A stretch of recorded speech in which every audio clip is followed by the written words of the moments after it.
This podcast is for informational purposes only and does not constitute legal, tax, investment, financial, or other advice. It is not intended to cause or induce breach of an existing agency agreement. Hello? Hello? Hello? This is the Vancouver Commercial Real Estate Podcast.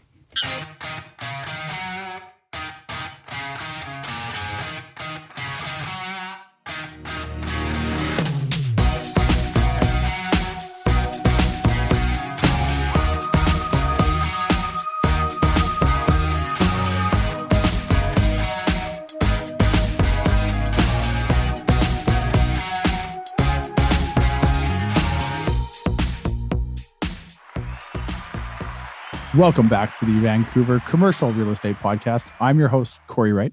And I'm your sometimes host, Adam Scalina. And we have a new sound system here in the podcast studio, which is super exciting, Cory. Well, I walked in today. Live studio audience as well. Yeah, live studio audience. So if you want tickets, email us. When I walked in today and I saw your setup, I thought I was at a Vegas pool party and you were going to start to DJ. Yeah. You don't want me. I take you seriously now. DJ. I take you seriously now. This is a super exciting episode today that we have. We've got Dave Algra. He is the principal of Algra Bros.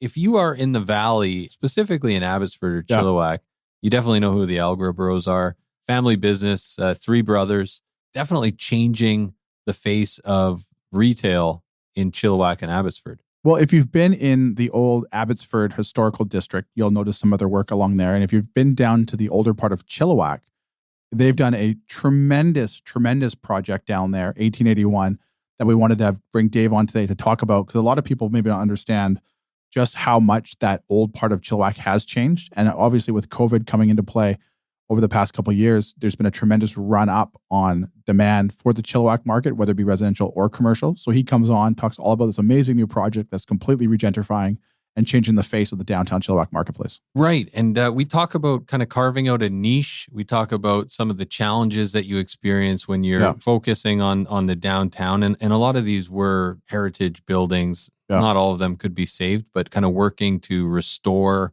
kind of older buildings. Why focus away from car-centric commercial spaces? Yeah. Lots to kind of unpack here. And then also where Dave sees the opportunities in the market. Yeah. And it's one thing too, like if you've been to Chilliwack and you've been to projects that he talks about, like Garrison Crossing and all of that stuff, they've got these little mini master plan type communities within the city that he talks a lot about pedestrian oriented developments. And he focuses really hard on that. And that seems to be a big niche that they've really exploited, that other developers may not have seen the same opportunities, and they've done an excellent job in their projects in the old Abbotsford area, but also in the old downtown Chilliwack core.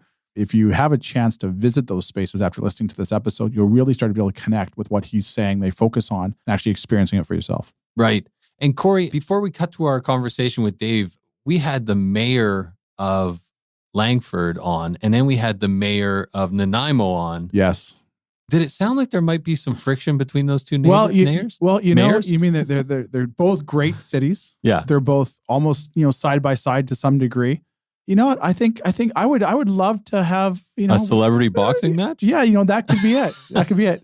Mayor Young in Langford versus Mayor Krogan in Nanaimo. It could be an interesting match. Right. Great cities both. And to go one step further, while we're on Vancouver Island, we might as well get the mayor of Victoria on. We have her coming on later in April. Wow. To come on to talk all about Victoria. So we've got the island fully covered. No, but those are definitely two episodes that if you haven't heard them, you should go check them out. And it's awesome that you're getting these mayors. Well, it's like a new podcast. Well, I'll be honest with you. I can't take credit. Vanessa, my assistant, I give her an idea. She runs with it. And she comes back with all the mayors from all the major cities on Vancouver Island as if it's all in a day's work for her. Right. So we've got the island fully covered. Awesome. And the residential market, we've talked about it on our sister show, Vancouver Real Estate Podcast. But generally speaking, right now, it seems like interest rates are climbing. Yeah. We are noticing that the market seems a bit spottier than it has been. Still a lot of movement in the market, but the general consensus is some of the areas further out in the valley are kind of softening a bit. What are you seeing in commercial? Well, so traditionally, we'll just take income properties, for example. They sell on a capitalization rate or a cap rate. Traditionally, as the cost of debt goes up, cap rates typically might go up, which would then push prices down.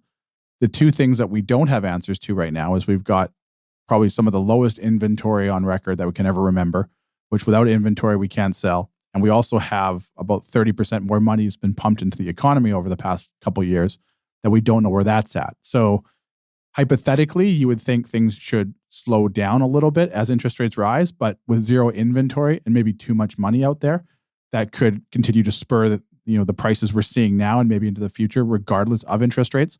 I know interest rates, they seem to be over 4.5% in the commercial world now, which is obviously quite a big jump from where they were just a year ago. So time will tell, but I think there's two factors out there that no one has the answer to because we've just never been through this before. Right.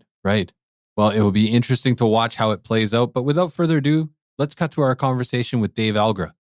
This week's episode is brought to you by our great friends at Impact Commercial Group. Really enjoy working with Impact Commercial. And we should say Al and his team can basically do anything when it comes to lending. Anything when it comes to under the commercial umbrella. You're building a building in development, we got you covered. You're buying land, we'll make that happen for you. You're investing in a property or multifamily building, check. Owner-occupiers looking to acquire their own space, double check. Anything commercial financing you need, Impact Commercial is your go-to. ImpactCommercial.ca. And we should say over 50 years of combined experience. So trust these guys. They're the right fit. Best in the business, in my opinion.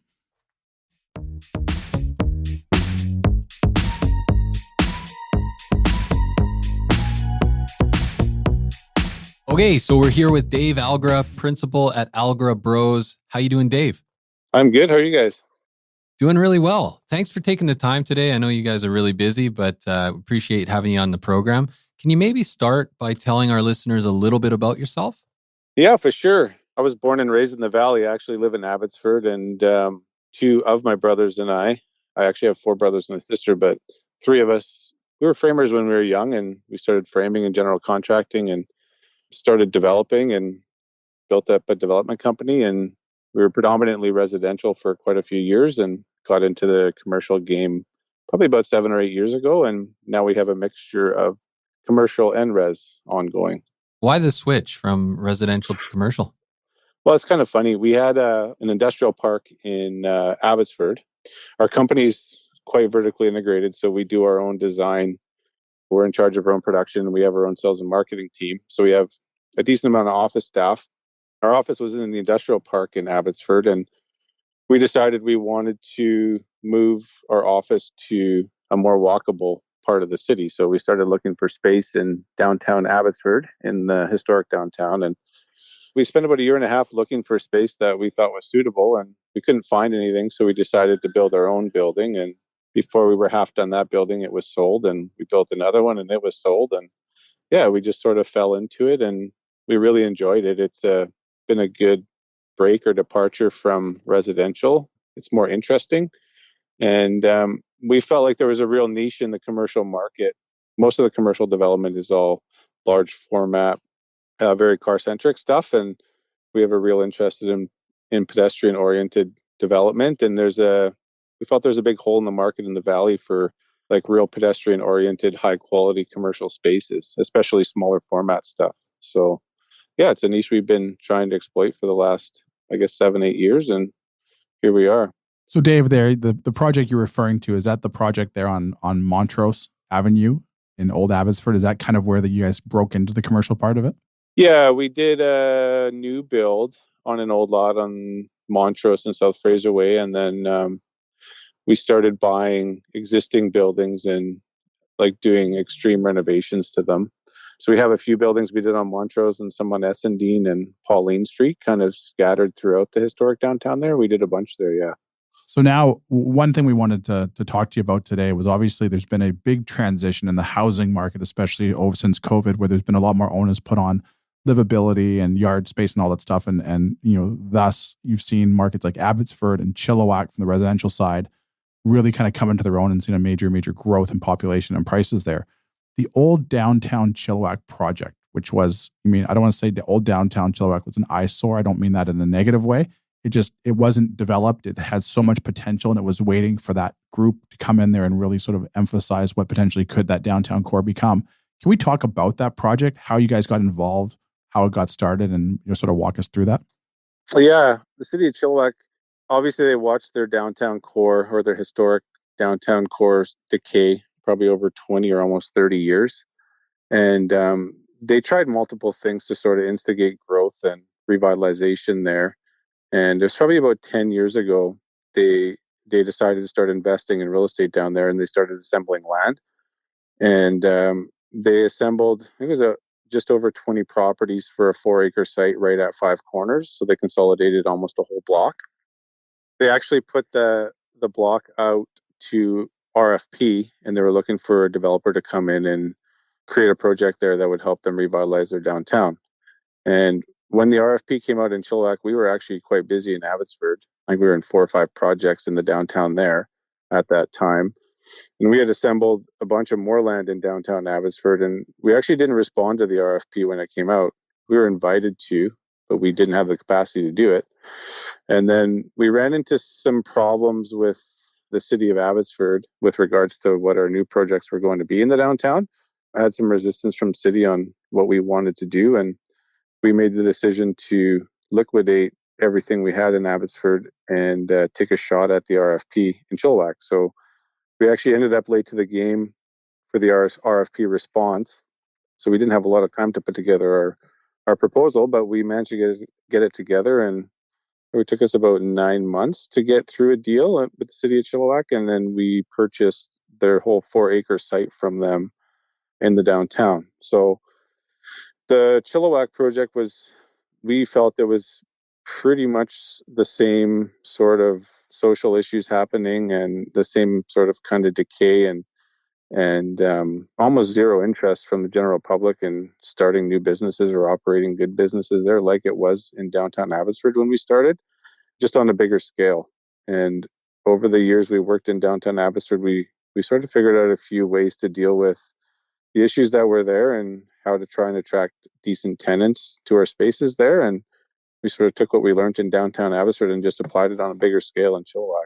So when you say the site is 4 acres, kind of a small master plan community idea, I'm guessing is kind of where this project sort of started from and ended up. Can you talk about like the square footage and the magnitude of how much commercial space and office space and residential space is coming into that 4 acre site? Yeah, so on the 4 acres, we have about 80,000 feet of commercial retail and office space.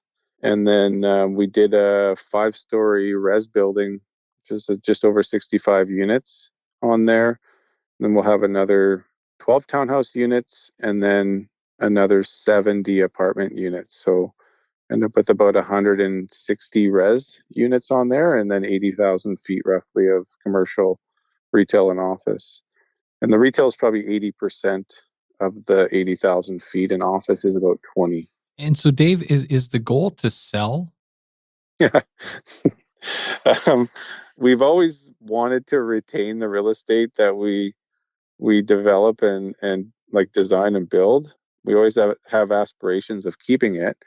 And then usually what happens is we end up selling it, and we have never intended to sell our real estate, but people usually show up and really want to buy it. So we end up selling it. So our intent is to not sell downtown Chilliwack. The 1881 site, when we're done, it'll be one title, one property. And we have aspirations of keeping it, but who knows what happens there in the future. If it's the right offer, I guess. Yeah. Adam's exactly. checking his pockets right now to see how much money he has. Yeah, I'm not the buyer. Get in. Dave, in just thinking about one of the things that kind of struck me earlier on in our chat was you were talking about how your niche is a departure from car-centric building. Why is that important or appealing for you guys? Yeah, so are you guys familiar with the Garrison Crossing development in Chilliwack on the other side? Yeah, I am very much so. I can't speak for Adam, though. Yeah, so Garrison Crossing was actually the old Canadian Forces base on the south side of Chilliwack. We were fortunate enough to become one of the builders in that project. Canada Lands Company was the developer of it. And we built in Garrison Crossing for, I think, about 9 years. I think we finished up there in 2017. And Garrison Crossing was probably one of the best examples of pedestrian-oriented residential development, I'm going to say for sure in the valley, and would probably rate extremely high in the Lower Mainland. And building there for so many years and selling product there for so many years, we figured out the value that people were placing on pedestrian-oriented development, like from a residential perspective. And we learned a lot about that from the Canada Lands architects and urban planners they had and how they laid things out, and then realized on the market side how much people were valuing the pedestrian experience that went along with their neighborhood. And that's really what triggered us onto the POD stuff. And the theories carried through to our commercial stuff. And then also watching like the really successful retailers now, like present day, they're all offering experience along with whatever commodity or good or service they sell. So the retailers that we see that are not focused on customer experience are not getting really high or having really high value offerings. They're more commodity based, and anybody that's sort of a niche or higher end product, we feel are doing better if they have an experience associated with that purchase of the good or service. And the pedestrian experience is sort of what we've been chasing. So there's different people offering experiences different ways, but we think pedestrian experience is a great one for businesses, and that's sort of what's translated into our focus on pedestrian oriented commercial development. Can we kind of go, for the listeners' sake, maybe define pedestrian-oriented developments? Can we sort of maybe elaborate a little bit more on that to create a visual for what your specialties sort of become and where your successes come from? Yeah, for sure. I mean, the easy way to describe it is designing things for people and not designing things for cars. So when you say that, obviously the first thing you think about is, roads and creating laneways or roads or places for people to walk where they're not second to a car or they're not sharing with cars. And then the other thing that comes along with that is the massing and placement of your buildings and the distances between your buildings, like the exterior spaces you're able to make when you don't have to provide space for cars. You're able to create that old city feel, like the narrow streets with 2 and 3 story buildings. You can't create that feel while you're having today's minimum road sizes prescribed to those developments. So would be building mass, building siting, and then on the hierarchy of movement, having pedestrians be above cars. Dave, what are some of the challenges that you face by focusing on kind of more pedestrian focused buildings? Parking. Yeah. It's people's perception, and it's been interesting watching commercial tenants. A lot of commercial tenants are of the opinion that if they don't have a giant parking lot in front of their business that people can see and park in, that people aren't going to come to their business. So over the years, we have lots of examples of businesses, that coffee shops or restaurants or different retailers we've put in spaces where, in front of their actual storefront, they have 2 or 3 parking stalls or sometimes 0 parking stalls. But as long as there's parking, I mean, there's a lot of studies that have been done on how far people will walk, and 3 blocks is pretty much the max. But if you have parking for people within a block and you have a good or service that they really want or an experience that they want, people will park a block away and walk. It's been challenging to teach tenants that will happen for sure. Yeah. I'm just thinking about, like, my guess is that municipalities love you guys when you come in and how has it been working with different municipalities?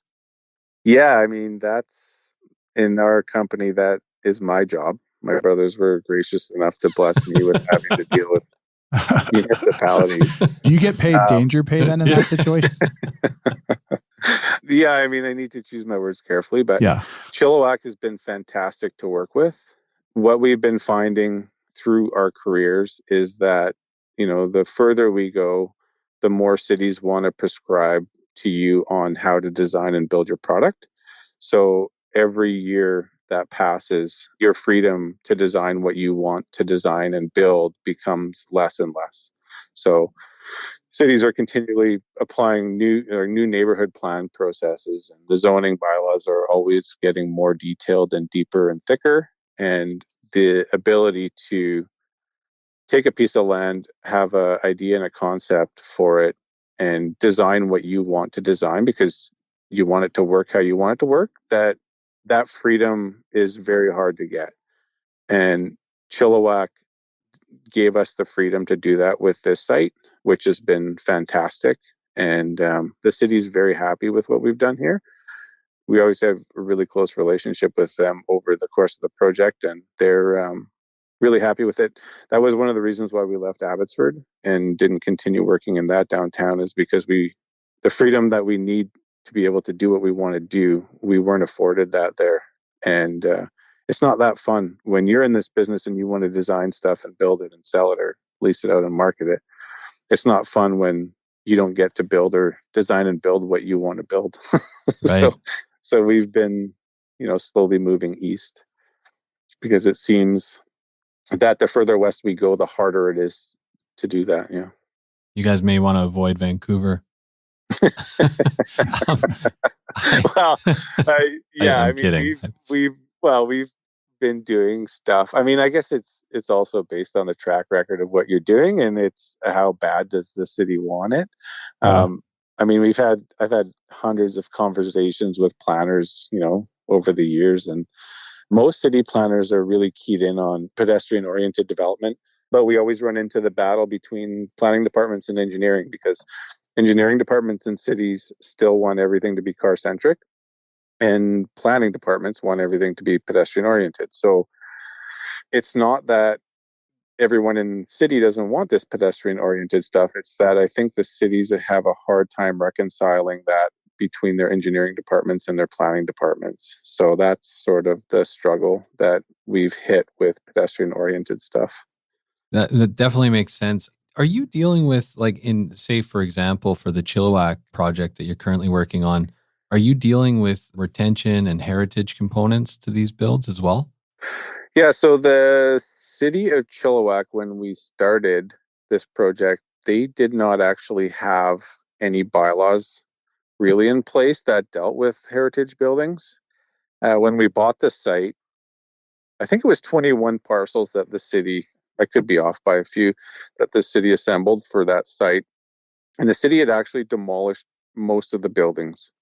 And I think we were left with 9 of the original buildings on Yale Road. And then in our RFP, we had explained that we were wanting to save the heritage components of the buildings that were still up and that still existed. And I think that was a big part of one of the reasons why they chose I know it was for some of the city councilors, why they chose our proposal. So then we were able to save the facades of, I believe, 7 or 6 of the 9 buildings that were there. You guys have definitely had a lot of success, it sounds like, in Chilliwack in recent. Do you guys see yourself doing future developments in Chilliwack, and also having, I guess, a follow-up to that is having a finger on the pulse in that downtown core? Where do you see that downtown core going after this project completes? Yeah, so when we purchased that site from the city, we had to make a decision on whether we were going to purchase more land in the downtown core or not. Since we've placed tenants and the beginning or the first phases of that project have opened up, we've watched the land values triple all of the sites around us. So looking at the land values that exist today, it doesn't make sense for us to buy any more in downtown Chilliwack. Yeah, understandable. And it's also, if there was a large assembly near us, it would be attractive. But as far as buying piecemeal, small lots, to try and get an assembly the size that we have now, it would be cost prohibitive as far as trying to do something with it. So, we'll wait and see what the market does. And if something comes up or a large piece opens up, we'd probably be game for it. But at this point in time, I think we've priced ourselves out of this market.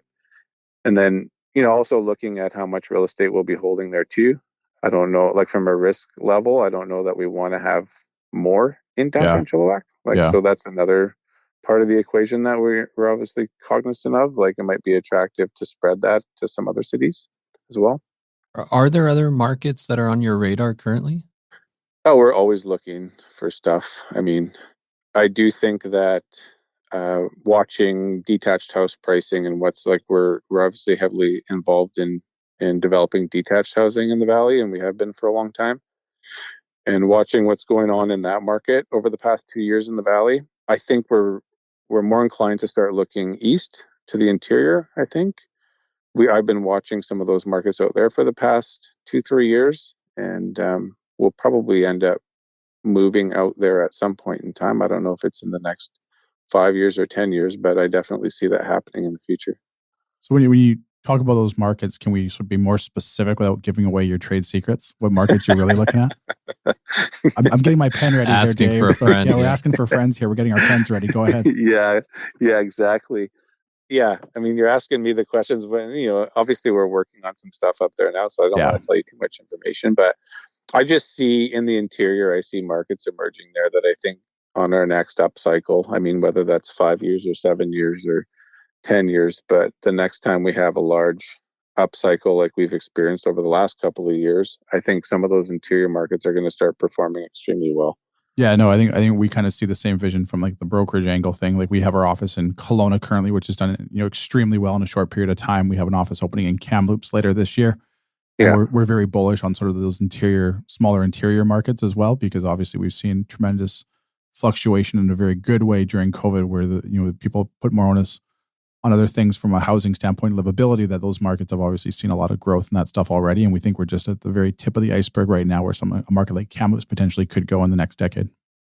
Yeah, and another thing to track too is the industrial real estate. We have a few industrial developments that we're working on now in the valley, and we've been delving into the industrial market like in a smaller way, probably for the last 10 years, 7 years, something like that. And looking at the pricing for industrial real estate, I think we're going to start to see a larger push for, manufacturing and those types of industrial businesses to move to the interior, or tied in with detached housing prices. I think they're going to start to see that shift. And I think we're going to see a lot of growth out that way, where, people with average salaries can still buy a detached home out there, and the industrial real estate is actually feasible for a business to buy and or lease. So I think the whole real estate program is the affordability in the interior, and then also the lifestyle that people can live out there and what they have access to out there. Obviously the amenities have grown tremendously there in the last 10 years, and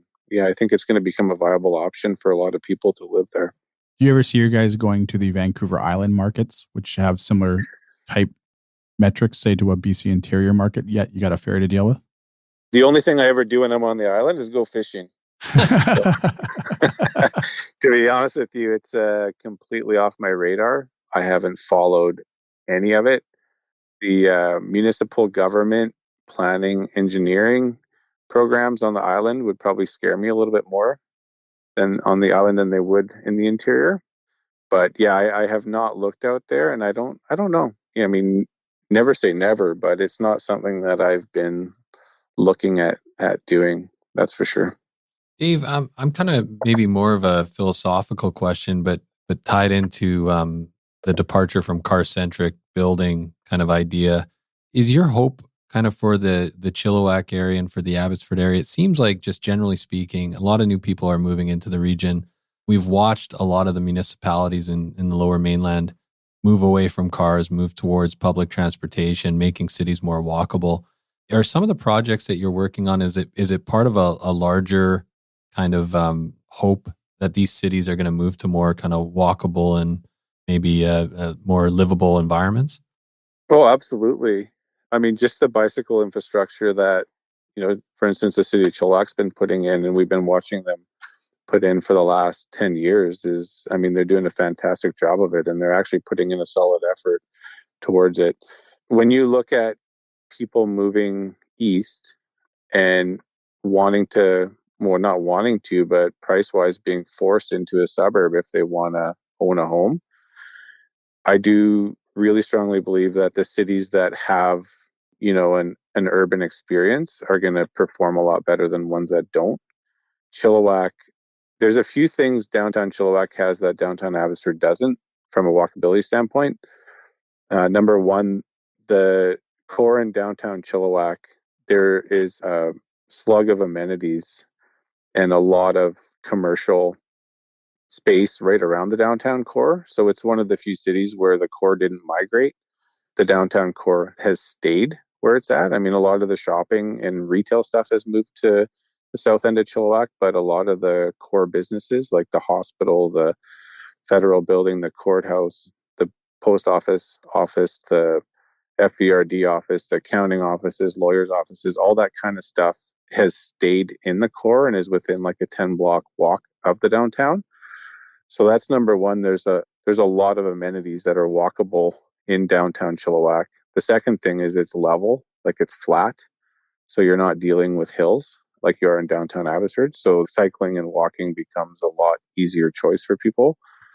And the third thing, there's no major highway or train that runs through our downtown here. So you're not, that just amplifies the pedestrian experience. So Chilliwack has a really advantageous urban, like the city has an advantage with the urban core that they have.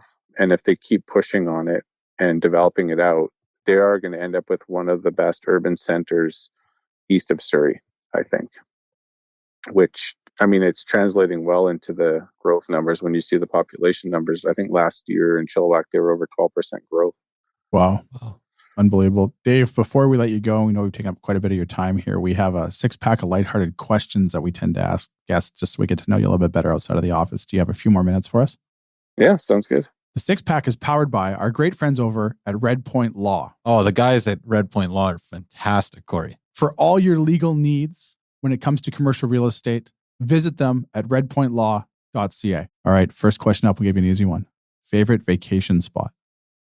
Oof. Bella Bella. Ooh. That's a fishing reference, right? That is. Yeah, exactly. I usually try and get up and spend 3 weeks on my boat up there fishing every year. That sounds great. Second is favorite movie or TV show that you're binge watching right now? F1. Oh. That's a good one. We've had that a few times. We have had that. I think it's Drive to Survive. I think that's the one I've been watching lately. I saw, I think it was last night I saw that they're going to be bringing an F1 race to Las Vegas. Well, that would be something. I think it was last night I saw it got announced. I'm not sure when. You might have to fact check this, but I think I saw. I heard you guys were giving away tickets to that. Yeah, it's funny you say that. You're one caller too early, unfortunately. What's consistently playing in your iPod right now? Old rap music. Oh, I'll tell you one thing we've learned on this show. It's a common thread from most developers who've come on the show that 90s gangster rap music is a key to success in commercial real estate. Can we be more specific than just 90s rap, Dave? I'm probably going to go with Eazy-E. Oh, nice. Oh, good one. There you go. Hilariously enough, iPod, Cory. You just gave away your tech knowledge. Well, it has to be 90s rap because that's all that exists. Yeah. I'll tell you this. I remember after watching the Super Bowl, walking around our Vancouver office, and some of the younger guys did not know who Dr. Dre and Snoop Dogg and these guys were from the Super Bowl. You felt old. We're getting old. And a book you'd recommend, Dave? Oh, what have I been reading? The guy that owns or that manages Bridgewater Capital, Changing World Order, I think it's called. Actually, just about to do that one. That just popped up as a recommendation on my Audible. Nice. Yeah, it's pretty. It's a hard one to get through, but he's tracking these cycles of economies like on a huge scale, like a really long scale, and he looks a lot at the Dutch Empire, the British Empire, the American Empire, and tracking debt cycles and political disparities and income disparities and stuff, and doing projections on what he thinks is going to happen with North America and Europe over the next few years. Is pretty interesting. Wow. Question 5 is favorite bar or restaurant, and if we could maybe do Chilliwack specific, just because I'm kind of now excited to visit Chilliwack. Yeah, actually, probably the Bound Stern in Chilliwack just happens to be in our development. Oh, nice. I've been to their Abbotsford location, and it was really, really good seafood. Yeah, same menu. I like to think that the space, we actually TI'd that space for them and helped them design it out. So it's a super cool space. It's in the old Imperial Theater. I think it was built in 1905. And we stripped it down, and we have a lot of old exposed wood and block and stuff in there. It's a pretty cool space, and they have a good seafood menu. Last question for you, Dave. A piece of advice you maybe give a listener looking to get into commercial real estate in some form of fashion, whether it be a tenant or, say, an investor for that matter. Keep your spaces full, and don't be scared to drop your rent to get a really good tenant. That is a good answer. We run into that all the time in the brokerage community where landlords typically want to hold out for their number, not realizing what that vacancy costs them to hold out for. And if you get a good quality tenant coming forward, dropping it a couple bucks is worth every penny. For us, we've figured out that, you get a tenant that comes in, and especially if you can scale rents on them and give them some discounts in their first couple of years to get them going and make sure that they're super solid, then your 5-year renewal is where you're going to make your money on your tenant, right? So, yeah. Well, Dave, if that development thing doesn't work out for you, you got a job at William Wright Commercial any day of the week. Dave, how can people find out more about what you're up to? And of course, Algra Bros. Well, our downtown development is all our stuff's on Instagram at District 1881. So there's a lot of cool stuff on that feed. Be nice if you guys follow us. For sure. Done. So that one's there. And then algrabros.com has our red stuff on it. And you can get to everything we're doing from our algrabros.com. That's ALGRABROS.com. Well, thanks so much for taking the time, Dave. Very, very interesting conversation. And we appreciate you coming on the show. Yeah, guys. Nice to meet you. Great. Enjoy Thanks so much for your time, Dave. Take care.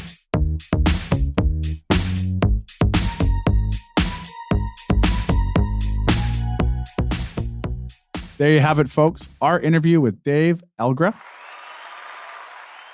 Bros Developments. I'm not going to keep doing it. I just, it's new. It's fun.